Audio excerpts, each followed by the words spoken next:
Begin a new session. We turn our hearts and our minds to you. We ask today that you bless the members of this House to be the best and most faithful servants of the people they serve. These good women and men hold the well-being of thousands of Minnesotans in their hands. The hopes and fears of many, oh God, reside in what they do here at the Capitol. And we know that expectations are high for finding solutions to budgets and programs and a surplus of money. The loving Creator, help them to be honest with themselves so that they will be concerned not only with how their words and deeds are weighed by others, but also with how their words and deeds affect the lives of those in need and those who look to them for support and help and strength and leadership. May the members of this House seek your favor more than the good opinion of others. May they care more about the legacy they leave than about the short-term political gain. This afternoon, O God, and throughout this entire session, give each member clarity of thought and purity of motive, and may all that is done this day in the people's house be for your greater good and honor. Bless their work. This is our prayer. Amen. Amen. The chaplain for today is Reverend Richard Buller from Valley Community Presbyterian Church in Golden Valley. Pledge of Allegiance. Please remain standing and recite the Pledge of Allegiance to the flag of the United States of America. I pledge allegiance to the flag of the United States of America and to the republic for which it stands, one nation, under God, indivisible, with liberty and justice for all. The clerk will take the roll. Hey, honey, you. Good to see you.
That's way more than I can say. Like, not maybe not emotionally. Everything else.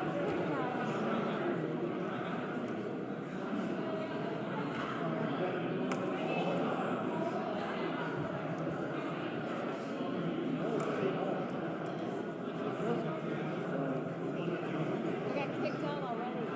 No.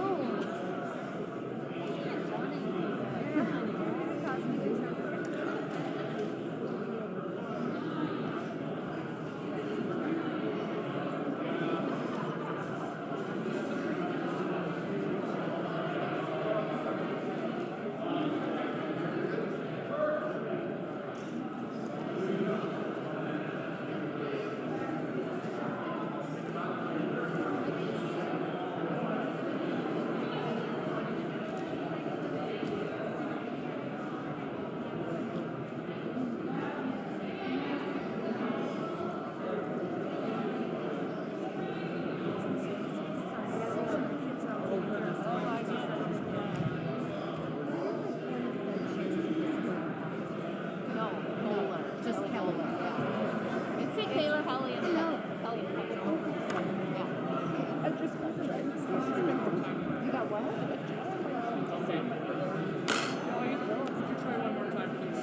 Oh, there you go. Woohoo! Thank you, Paul. Paul's the best.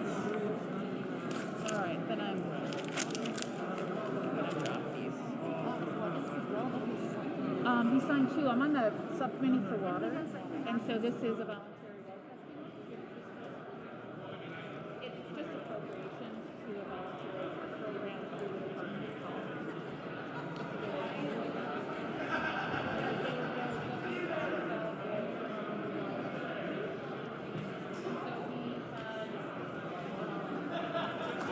Isn't that, did you ask something about that? Who's looking for information? No, it was actually, Ann Johnson Stewart. They'll get you, they'll get you.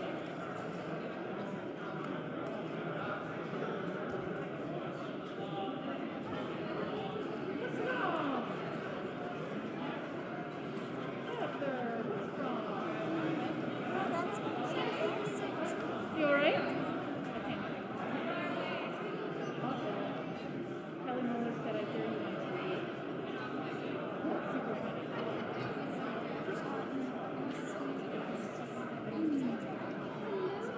Hi there, how are you, hon?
The clerk will close the roll.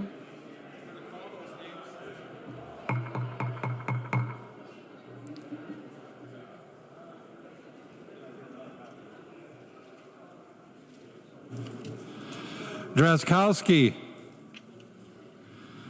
Drazkowski, Winona, present. Drazkowski, present. Franzen. Franson, St. Paul, the capital. Present. Franzen, present. Hausman. Hausman, Falcon Heights, present. Hausman, present. Hollins.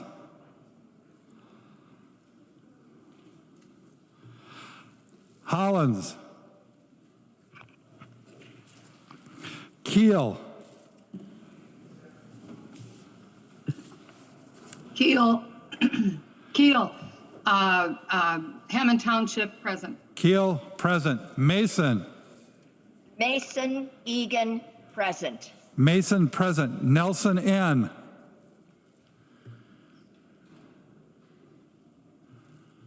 Nelson N. Clover Township, present. Nelson N, present. Now the clerk will close the roll. A quorum is present. The clerk will read the journal of the preceding day.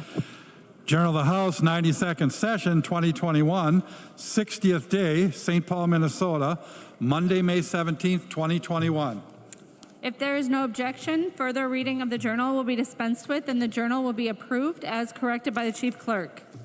Hearing no objection, the journal is approved as corrected by the chief clerk.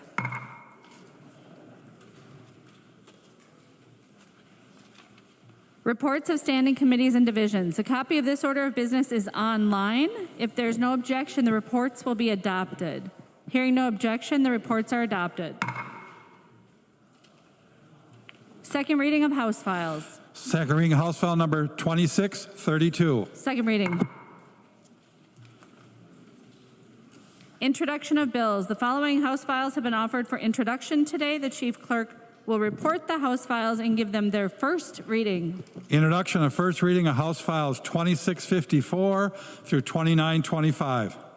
First reading House files 2654 through 2925.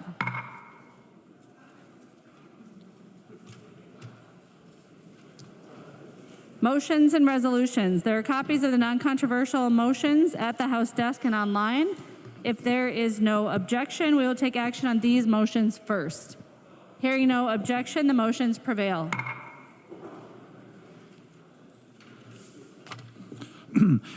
Ackland moves that House File number 14 be recalled from the Committee on Ways and Means and be re-referred to the Committee on Industrial Education and Economic Development, Finance, and Policy. The member from Kuchiching, Representative Eklund.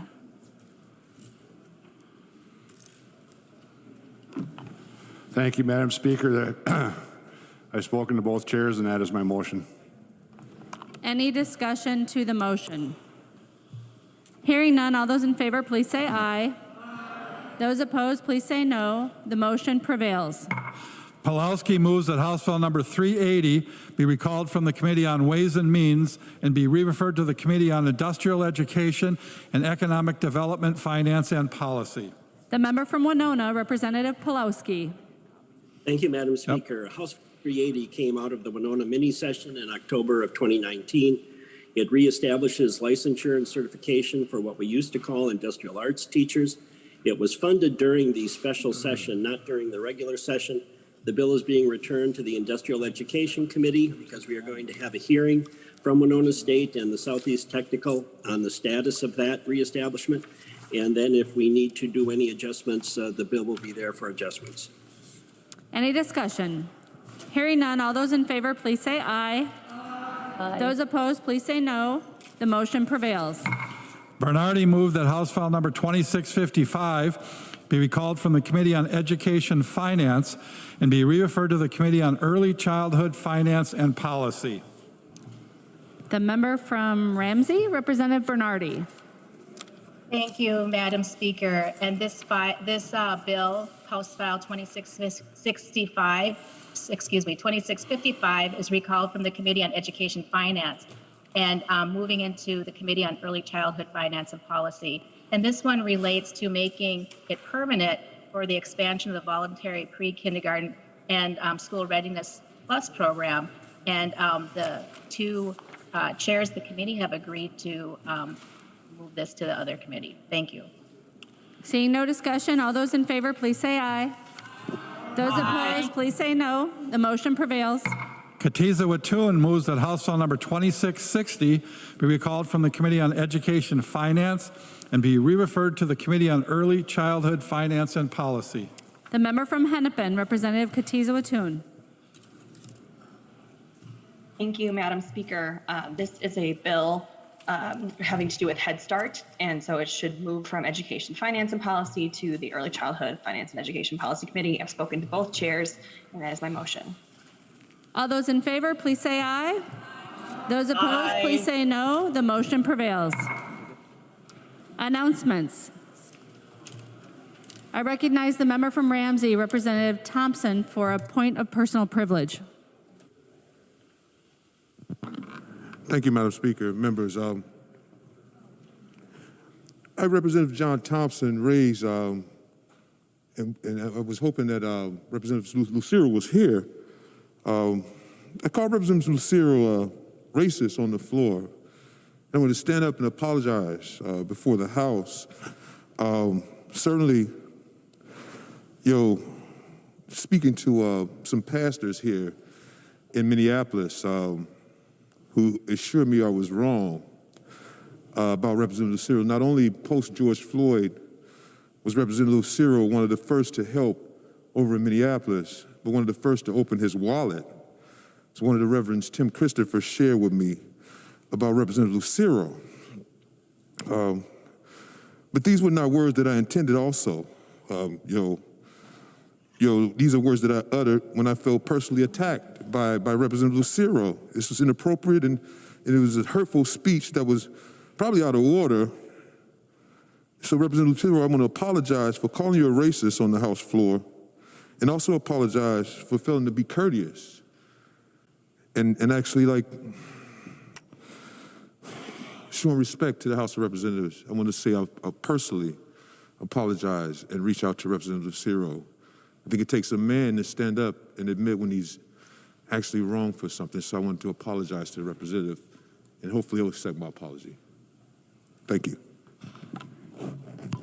Announcements. The member from Anoka, Representative Stevenson. For what purpose do you rise? Madam Speaker, I rise today to ask for a moment of silence on behalf of my friend and former Representative Darby Nelson. Representative Stevenson, we are going to go through a number of memorials today, and at the very end, we will have a moment of silence for all the members who passed during the interim. Representative Stevenson. Thank you, Madam Speaker. Former Representative Nelson passed away peacefully at his home in Champlin on January 13th. Darby was quite simply a wonderful human being. He had a warm smile and a good heart. He was a teacher, a writer, a conservationist and outdoorsman, a phenomenal father and husband, and a pillar of our community in the northern suburbs, serving in this chamber from 1983 to 1988. He was the first ecologist, PhD from the University of Minnesota, a 35-year professor of biology and environmental science, champion of the creation of the Boundary Waters Wilderness Area, passed bills on asbestos removal, air quality, prairie management, vehicle emissions, and cross-country ski trails. He created the Board of Water and Soil Resources and was a founder of Conservation Minnesota. From that list, it's probably pretty obvious that he was an avid outdoorsman and a true adventurer. He canoed from Lake of the Woods to the Hudson Bay in 1962, and together with his wife and paddle companion for life, Jerry Nelson, trekked across Minnesota, Alaska, Canada, Greenland, and Norway. Darby was a great educator, and I was struck by the number of former students who commented on his obituary in the Star Tribune. One wrote, "He steered me into my love and understanding of biology. How much he inspired me." Another, "Truly a gift to this young biology student back in the 1990s. I went on to be a naturalist for 10 years, and I hope I did him proud." I never had Darby as a professor, but I count myself among his students. In my first campaign, I recall many hours spent at his kitchen table with Darby and Jerry, listening to his advice and counsel. Darby was also a writer. I own 2 of his books, For Love of Lakes and For Love of a River. And I just want to conclude by reading a couple sentences from his first book, For Love of Lakes. "My canoe and I have launched and tasted lake water together uncountable times, and each time the exhilaration is unbounded. How glorious to be underway." Godspeed in your next adventure, Darby. The member from Dakota, Representative Hansen. Thank you, Madam Speaker. I rise today to ask us to remember our friend, Frank Moe. It seems like yesterday that Frank was here. There are very few of us who were in that class that are left here serving. But I want to tell two quick stories that I think help describe who Frank Moe was and how he's still here. One is with the 2008 Legacy Amendment. And the Legacy Amendment was a 10-year effort. And when we came in 2004, Frank jumped right in. Frank was like that. He jumped in. He jumped in smiling. And people may not realize or remember that the Legacy Constitutional Amendment actually was in a conference committee and passed that conference committee at the end of the 2007 session, at the very end. So it had to be run up to the desk. We were trying to get it to run up to the desk. Obviously, I was not chosen to run it up to the desk, but Frank was. And Frank ran it up to the desk, got it to the desk, and we adjourned. We didn't get it done in 2007, but it sat there on that desk. I think the chief clerk remembers this. It sat there, and that gave a year of work to everyone who worked on that effort, especially Frank Moe, to get that passed, to work in the coalition building, to work with Minnesotans to get it passed. So Frank did that running, and he did the running in the building, he did the running outside of the building, and he kept running after that. I know one of the things that Frank was most proud of may not seem like much, but it was protecting wild rice. That there was an effort to have genetic engineering of wild rice. And Frank just took that on, and today wild rice is protected for all time here. So that spiritual component, that component of Minnesota's state grain being protected, we can thank Frank Moe. I'm going to turn it over now to Leon Lilly, who will then go to Representative Garofalo to share some more memories of our friend Frank Moe. The member from Ramsey, Representative Lilly. Thank you, Madam Speaker and members. Frank was a pretty neat guy. We had a pretty big litter that came in that year, and both sides of the aisle. And like Representative Hansen said, there's not many of us left, but it was a pretty neat time. We were pretty all fired up, and Frank definitely was fired up. He sat over here, I think, in Representative Lippert's seat, and I was right in Representative Cleavorn's, and Frank liked to talk, and he'd pop up, and I had a representative that was senior, and she kind of said, no, sit down, don't talk. But Frank was up, and the way this room works, it would echo over there, and I remember one of your senior members over there was not too happy about Frank, but I could hear her clear as day. But Frank was a fighter, and definitely worked across both sides of the aisle. He fought for the environment.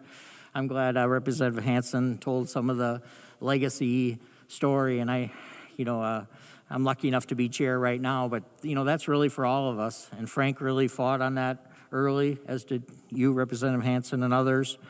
But that does so much to clean, for our clean water, and that's what he fought for all along, preserving and protecting and the environment and parks and trails, and that's what he was really about and cared about. He was an amazing athlete. I kind of consider myself, and there's a few of us around here that consider ourselves athletes, but I'm going to tell a story about Frank. Everybody knows he's a big sled dogger, and we had one of those years, and he was coming down. He was going to fight for clean water, and he came from the North Shore, and there was no snow that year. And so he basically ran from the North Shore with dogs, but basically ran all the way down, I mean, I just, I just can't imagine how hard of an effort that was, or and I remember seeing him out here on the mall afterwards, but anyways, he, just a great guy. We're lucky enough to pay him a visit there at the end, and what a great family that he has, and his wife, Sherry, and just incredible. Representative Garofalo, thank you for setting that up, and former Speaker Margaret Kelleher was there, and some others. But anyways, he really seemed at peace at where he was, and really, but really a great fighter for Minnesota, and just a good testament for all of us. But I'm going to yield to Representative Garofalo. Member from Dakota, Representative Garofalo. Thank you, Madam Speaker, and Representatives Hansen and Lilly. I know it's always difficult when you have these remembrances for maybe someone you don't know and you didn't have the opportunity to serve with or have a relationship. So I appreciate your patience when you hear us talk about our former colleague. But the first thing you need to know about Frank Moe is if he were here today, he would absolutely hate what we are doing right now. He would hate this praise and recognition. Sometimes, and we haven't really seen it a lot in the last 2 years, but what happens is sometimes former colleagues will come to the House and they come into the retiring room and they're back in the alcoves, and we'll interrupt the debate and say, members, it's our honor to recognize this member who served blah, blah, blah in these years, and everyone stands up and applauds. In like 2011 or 2012, Frank was at the Capitol and he was out front, and I said, hey, why don't you come in so everyone can recognize you and say hi? And he was like, no. And so I grabbed Frank and I was going to drag him onto the House floor, right? Well, you can imagine how well that went. I mean, Frank was as strong as a bull and he wasn't going anywhere. But it just focused on the kind of guy he was, who really was a humble public servant. This is a really, really good man. Okay, and Representative Hansen, Representative Lilly, I hear you guys get up and you talk about some of the stuff he votes, he did in the legislature and some things I didn't necessarily agree with, but it's funny how the mind works because I remember different things. I remember when Republicans on this side of the aisle were voting for a gas tax, and Frank Moe was in your caucus, DFL, were whipping votes to vote against it. And I remember when primary seatbelt was on the floor, and Frank Moe was whipping DFLers to say, no, you shouldn't be able to stop someone just because they're not wearing their seatbelt. And it's funny how the mind works that way. And of course, the memories you share and that I share, they're both true, right? I mean, this was, Frank Moe was a 1 in a million kind of guy. And at a time of polarized politics and extremes, he really couldn't put him in a box. You really could not put him in one area and put a label on him. And I was thinking, for those of you that didn't know him, who didn't have an opportunity to get to know this great man, I think so much in politics right now is focused on anger, on cynicism, and sort of dishonest spin. The thing you should know about Frank Moe is he was 100% loving, he was optimistic, and he was refreshingly honest. And if there's one thing that I can take away from Frank's legacy, and I hope you all would too, is that if you ever get a chance to talk with others about him or see speeches that he gave, we need more Frank Moe-like behavior in our legislative chambers and in our politics. He was a really good man.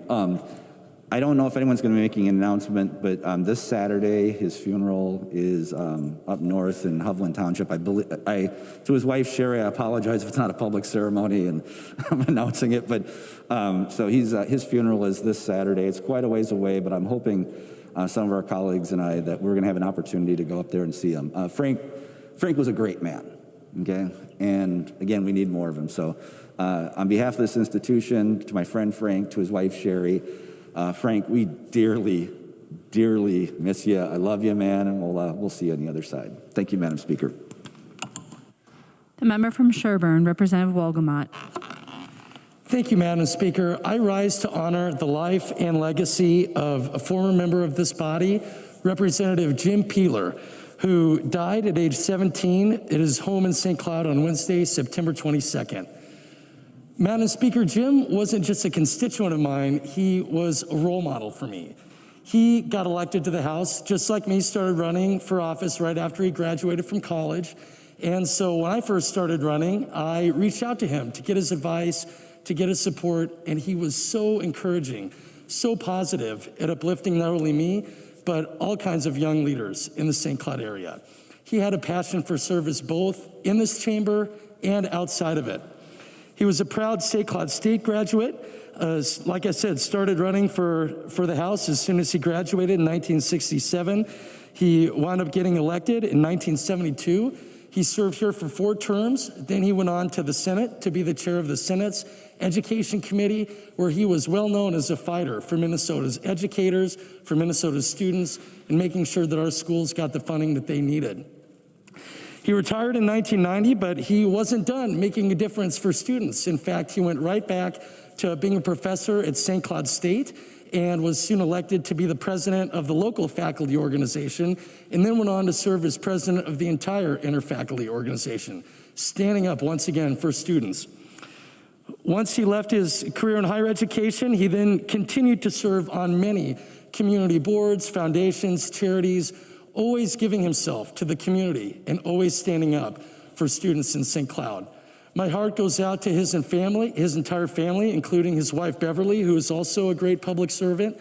And Madam Speaker, I ask not only that we remember Representative Peeler with this moment of silence, but also that we honor his legacy by coming together and fighting for students in Minnesota, making sure that they have what they need to succeed. Thank you, Madam Speaker, and thank you again to Representative Peeler and his entire family for their lifetime of service. The member from Fillmore, Representative Davids. Thank you, Madam Speaker and members. I rise to remember the legacy of Sally Olson. Sally Olson was first elected on November 7th of 1978, and she served through the 1992 session. So I had the privilege of serving with her for 1 term. I came in a minority of 45 members over on this side, but you remember each and every one of them. And I remember Sally Olson for her decency, her honesty, her ability, and I think we've lost some of this, her ability to work with members on the other side of the aisle. And Sally Olson had been chair of the Education Finance Committee in the mid-'80s when the Republicans controlled the Minnesota House. She was a graduate of Hamline University, where she got her law degree. She became a judge. She's survived by her husband, Vern, and 1 son and 1 daughter. And we remember Sally Olson here today. The member from Ramsey, Representative Pinto. Thank you, Madam Speaker. Members, I rise to honor the legacy and recognize Representative Joe O'Neill, who served in this body quite a long time ago now, in the late 1960s, representing the same district that I represent now in the southwest part of St. Paul. He went on to the other body where he served as a minority leader. He was a member of the then Conservative Caucus, now the Republican Caucus. Representative O'Neill was a lawyer in the community. He served in the U.S. Air Force. He was a law professor. But his most cherished memories and recognition and honors were as a father and as a bumpa to his family, and enjoyed a lot of cabin time and family time as well. Members, Representative O'Neill was the person who was the chair of the St. Paul Civic Center board when the Xcel Energy Center was built and bringing the wild to town. And I was thinking, I think that I may be the only person doing a recognition today who did not know the person who he's speaking about, and I really had no direct connection with Representative O'Neill.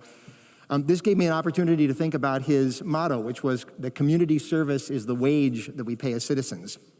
And I think that my beloved community of St. Paul was built by Joe O'Neill, people of his generation, people before.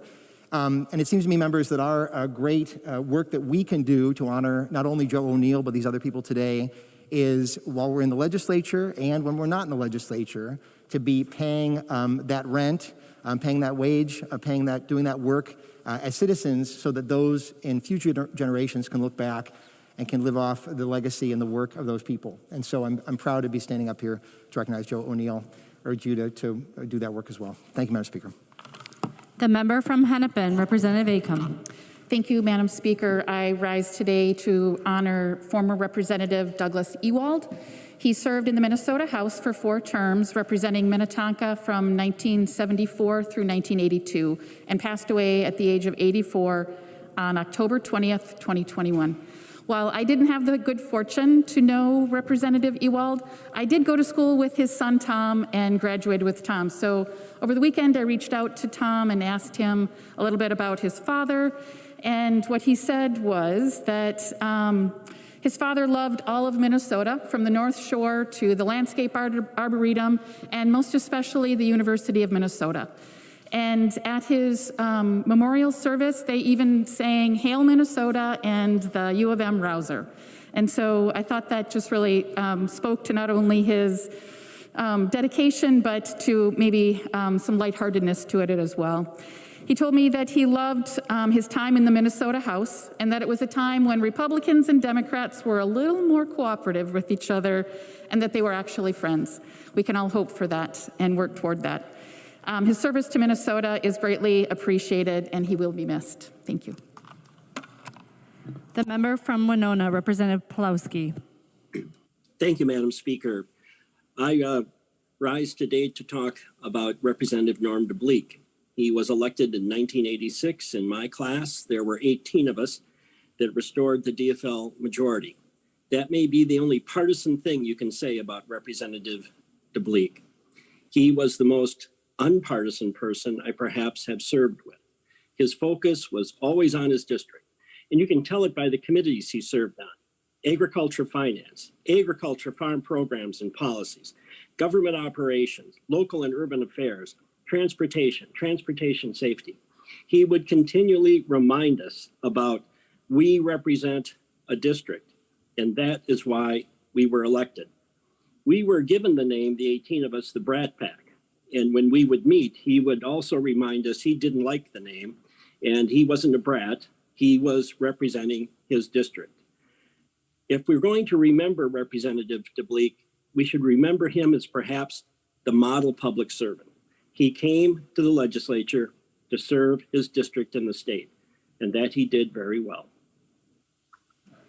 Members, please join me in a moment of silence for our colleagues who recently passed away.